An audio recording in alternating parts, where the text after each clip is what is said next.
So today's tea is a strawberry seduction. I think it's a Canadian brand. Basically, my girlfriend reached into her tea drawer and was like, I hate this tea, but you might like it. And I actually do. But I'm a little confused. It says it's black tea, cocoa shell, natural strawberry flavoring, natural chocolate flavoring. Okay, fine. But proprietary, definitely mispronouncing this, probiotic blend. Wouldn't boiling water kill any probiotics? I am very confused about that, what that means, but it's really interesting. I'm dying to show anybody about this.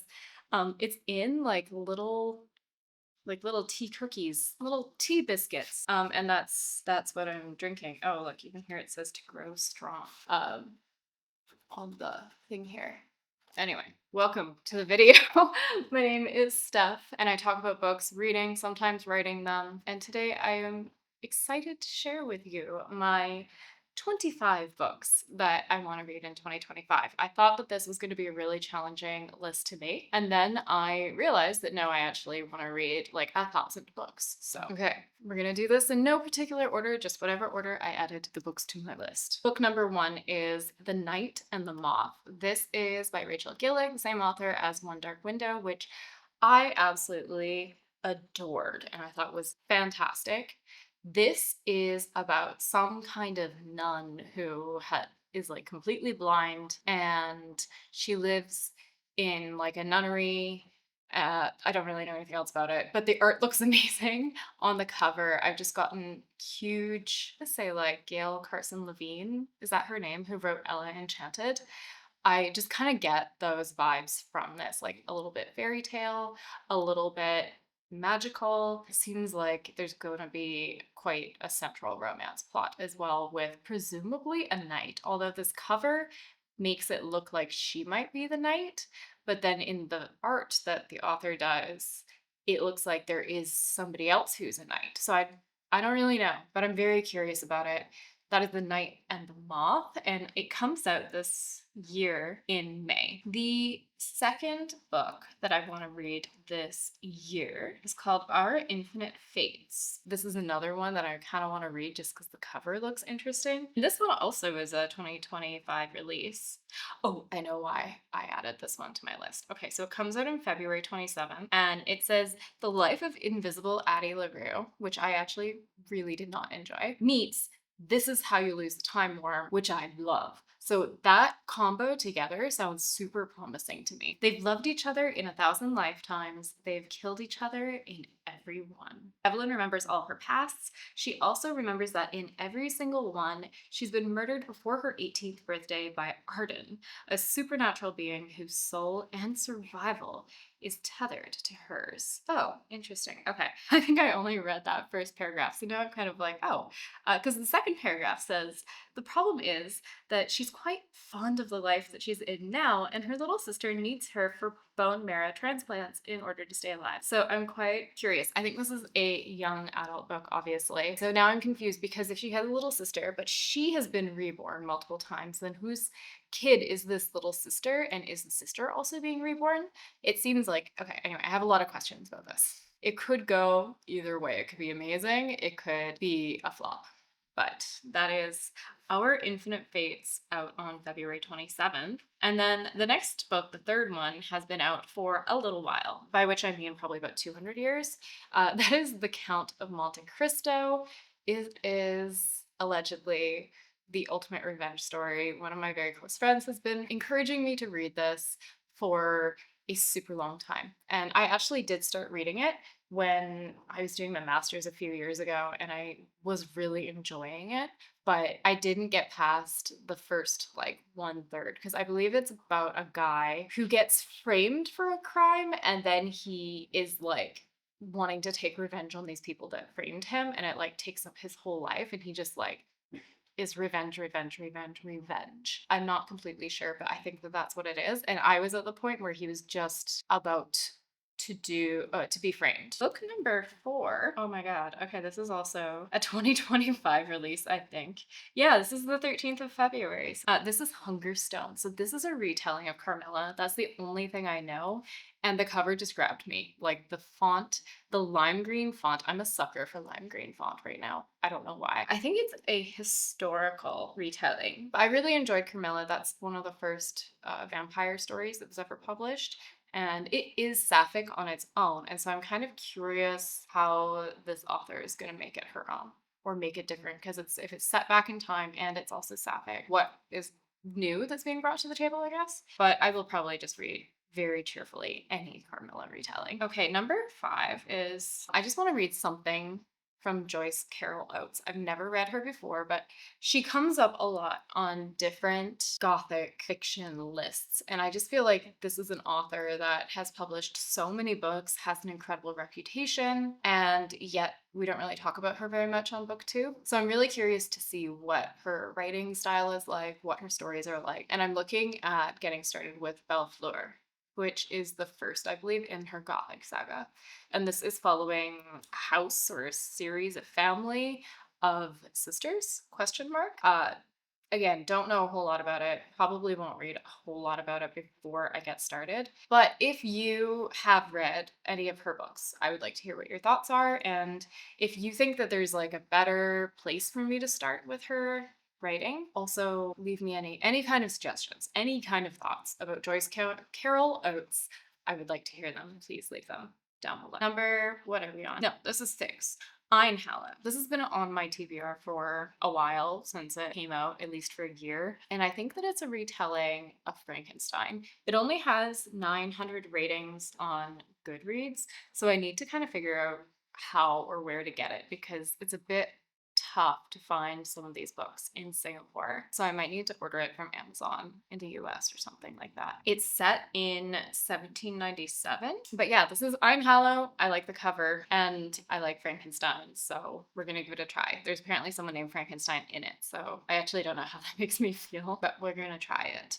Number 7, Blood Mercy by Vela Ra. I'm just very curious about it. Okay, guys, I think this is like a 700-page book, and it's very much a political fantasy with a romance at the center. I love the name. The cover makes me feel a little weird. I don't think I like the cover in this case. The guy, I think, looks like he could be from a K-drama. There's something about his face and his hair and stuff that I don't know. It's not for me necessarily, but when Cassia seeks out Hesperine, he could end her mortal life in a heartbeat, but she has no fear of his magic or his fangs. There's gonna be a lot of blood sucking in this.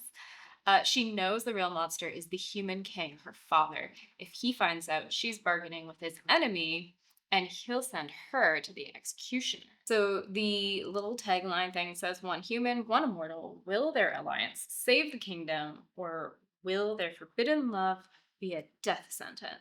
It's supposed to be quite slow burn as well. I'm not sure what the ratio of like smut and blood sucking is actually going to be with like fantasy and politics and backstabbing and stuff, but I guess we're gonna find out at some point this year. This is another one I would be very interested, if you have thoughts, to let me know what you think. Okay, then full 180 to the next book, which is East of Eden. This is by Steinbeck, and I think that this is a retelling of Adam and Eve, like a somewhat contemporary setting and retelling of Adam and Eve, and how that plays out between a few families, potentially. I could be super off here, but I went down a rabbit hole of reading quotes from this book at one point or another. And I mean, I know that he is known to have like some very beautiful writing, but I was really struck by some of it. Picking kind of randomly, oh, I like this one. It seems to me that if you or I must choose between two courses of thought or action, we should remember our dying and try so to live that our death brings no pleasure to the world. For my imagination will get me a passport to hell one day. So this is, I think, supposed to be another long one, but I am really, really keen to just set aside some time to read it, but also to hopefully really enjoy it. Okay, number 9 is a canticle for Leibowitz. I remember, I think it was Emmy who mentioned this a super long time ago. And I have this infinite hold on the Libby app that I'll just delay for like months and months at a time because I know that I want to read it, but I can't really remember anything about it. But I believe this is a post apocalyptic science fiction type of thing about a monk or like a bunch of monks. This was written in 50s or 60s, and that's really all that I know about it. I haven't heard that many people talking about it. So I'm interested in giving it a try. Okay, so the next one is Masquerade. This is a historical debut that is inspired by Hades and Persephone, but it is set in, I want to say, West Africa. West Africa in the 15th century. So I just haven't heard of that many books that are in this setting at this specific point in time. So I'm really looking forward to reading that. But whoever designed the cover, like the shapes of like the elephant and the woman and like the colors, everything about it just really hooked me. I saw this actually like 2 hours ago and I had to add it to this list just so that I could talk about it because it sounds amazing. So I think that it's not a supernatural fantasy. From the description, it seems like there is a woman who is abducted and married by some guy from another kingdom and like it plays out in a sort of more historical fashion. Okay, the next one is actually I talked about really briefly on my Kindle TBR, that is Sword of Kaigen. This is one that has just floated around BookTube for ages. You guys all commented on that video saying that it was a really great read, maybe a little bit slow, but I really just want to get to it. I want to read more self-published fantasy. So I think that this book follows primarily the Matsuda family and mostly the POV of the mom because I have memories of hearing people talk about how what was so exciting about this book when it first came out was how it was following a POV of a sort of not 17-year-old girl, like an older, slightly older woman who actually had children and had a bit more life experience. And so, yeah, that's another reason that I'm kind of interested in checking this one out. I'm discovering that I can't spell labyrinth for the life of me. But that is the name of the next book that is on my TBR. Sorry, there is like a wasp or something. And I thought it was in my house, but it's outside, but it's like this big. It's like the size of a hummingbird. Okay, but anyway, so Labyrinth, the way that it was kind of described to me is that this is a trilogy with like one supernatural character kind of at the heart of it, and that appears in every book. And each book is kind of about a different set of characters, and it's a little bit different. It's not necessarily a continuous trilogy type of story, but Labyrinth, the very first book, starts in and around Carcassonne in France. There's a woman on an archaeological dig that discovers something in a cave, and things happen. Allegedly, I don't really know anything else about it, but I know that it is very beloved to somebody that I think has great taste in books. So I'm going to give it a shot.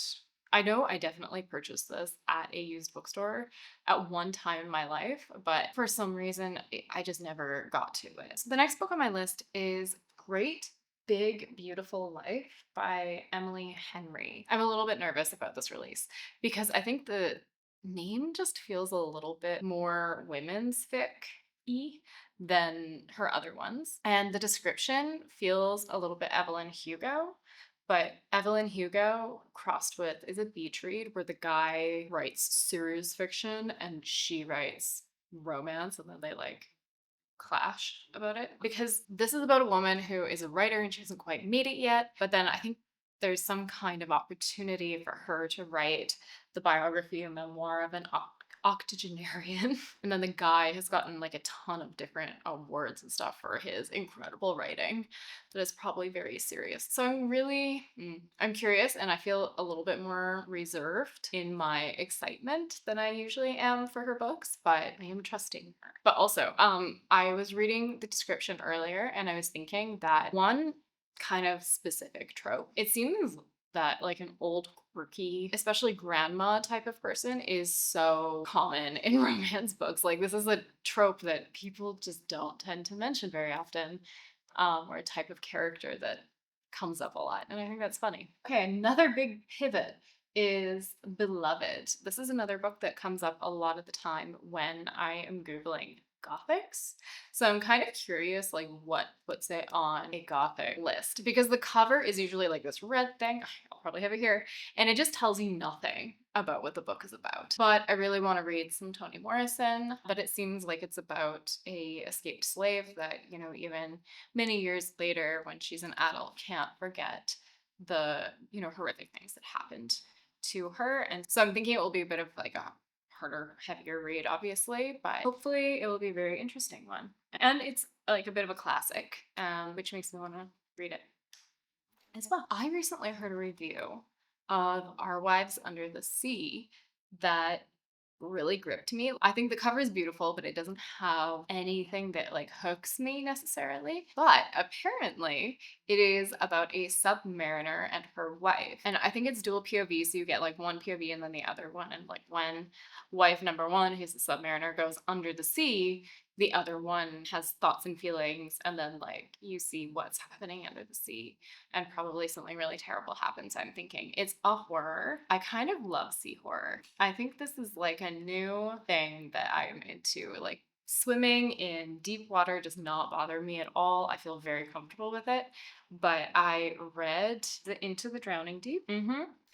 I read Into a Drowning Deep, and that is one of those books that I cannot stop thinking about just because I enjoyed it so much. And so I think this is going to be a very different kind of thing. I have no idea what type of horror we're getting into here, but it just sounds like it's very beautiful and a very unique take. So Our Wives Under the Sea. Oh, the next one I actually have, I think I have the next three physical copies of. Which one should we talk about? Okay, we'll talk about Never Have I Ever. I got this as part of my Reading Around the World challenge that I've kind of dropped, but essentially I'm still kind of trying to read books from all over different parts of the world.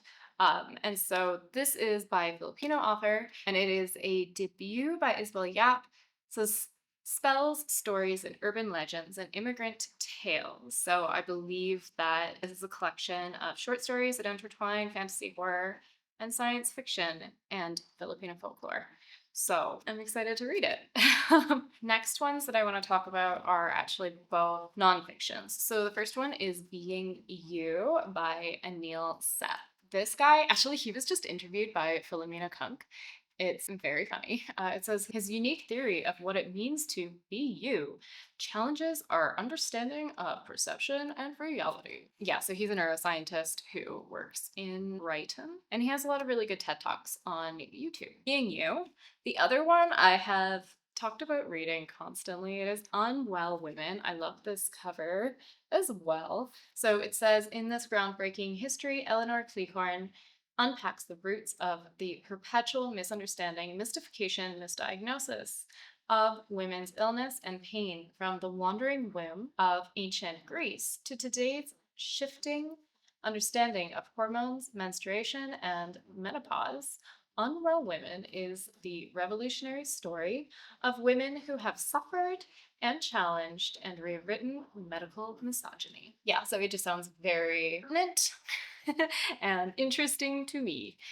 So that is Unwell Women. The next book on my list I add with a little bit of hesitancy because I'm not sure if it's that I have just changed as a reader or if the latest books have just not been very good from V.E. Schwab, but she has a new release called Bury Our Bones in the Midnight Soil. And she has said toxic lesbian vampires. That should be enough to get me fully invested in this book. I believe there's going to be like 3 timelines. Santo Domingo de la Calzada, 1532, London, 1837, Boston, 2019. 3 young women, their bodies planted in the same soil, their stories tangling like roots. One grows high, and one goes deep, and one grows wild, and all of them grow teeth. Then the author has said multiple times on her Instagram that she has never put so much of herself into a book like this, except for Addie LaRue. And Addie LaRue was one of the most disappointing books I have read in my life. I really, really did not connect with it or enjoy it. It didn't have what I was looking for that I loved in like a Darker Shade of Magic series or any of her others. Not to complain extensively about Addie LaRue or anything, but I am a little bit nervous to put this on my list because I really feel like it could go either way. But that is Bury Our Bones in Midnight Soil. The next book I'm so excited for. I could throw up. It comes out in February at some point. So like 1 or 2 weeks away. And I'm so excited because this is book number 5 in the Bone Season series, The Dark Mirror. And this is just so much to describe and explain because so much has happened in the series. But the author said it is like an epic dystopian that is a retelling of Pandora's Box somehow. There's traveling all over Europe because it's like an alternate timeline of our world. And people have clairvoyant powers. And then there's this other race that's like involved that are kind of aliens, but not really. But they're not blue. They have like yellow eyes. It's really good. Okay. I would love more people to read this. I'm so excited for this book because book 4 kind of ended on a cliffhanger and you just know that everything is about to change. So Dark Mirror is going to be probably one of the first books that I actually get to on this list. I can't wait. I can't wait. The next book that I want to read is a bit of an older one. I think it was originally self-published, and I've just heard everybody describe it as something that is different from anything else that they've ever read, and that is Sunland Ascends. This is, I think, about the Tower of Babel, but like fantasy. I don't know anything else. I'm gonna go in blind. Sunland Ascends. The 22nd book on this list is Blood Over Bright Haven. I think this is a vampire book. I'm not too sure, but I think it is also a standalone fantasy that is set in like an industrial city. It just sounds completely up my alley. I've never read anything by this author before either, and I'm looking forward to Blood Over Bright Haven. I've only been hearing good things too, so I'm really excited about it. It has a 4.44 rating on Goodreads from 25,000 ratings. So the next book I want to read is medieval horror. Not sure what that means. Honestly, this is on my list just because of the title and the cover. The Starving Saints. Beautiful, right? Beautiful. Amazing and like a little bit creepy. The description is like a block of text. I can't process it. I see something about a sorceress and bacchanalian madness. Just straight up my alley. That's all I really have to say. And also that I've been kind of craving a not necessarily a classic medieval setting in my books, but I really would like to read more medieval books, just in general, I think. And not necessarily fantasy either, but I can't really articulate what I have that wanting for, but it is there, and this might do it for me. So that is The Starving Saints. And it comes out 20th of May, 2025. The next book is by S.T. Gibson, Evocation. I've heard super polarized kind of reviews. Like some people really like it. Some people are like, where the hell is the plot? Like what is going on here? Don't seem to like it. But I loved A Dowry of Blood, and I just want to read her writing. I love the way that she describes things and the way that she creates atmosphere. Avocation is the first in a series which seems to have like a deal with the devil and like magic users. It feels a little bit dark academia to me in some of like the vibes and description, but aside from that I really don't know anything. It's queer. Avocation. Final book on this list is The Mountain in the Sea. This is by Ray Naylor.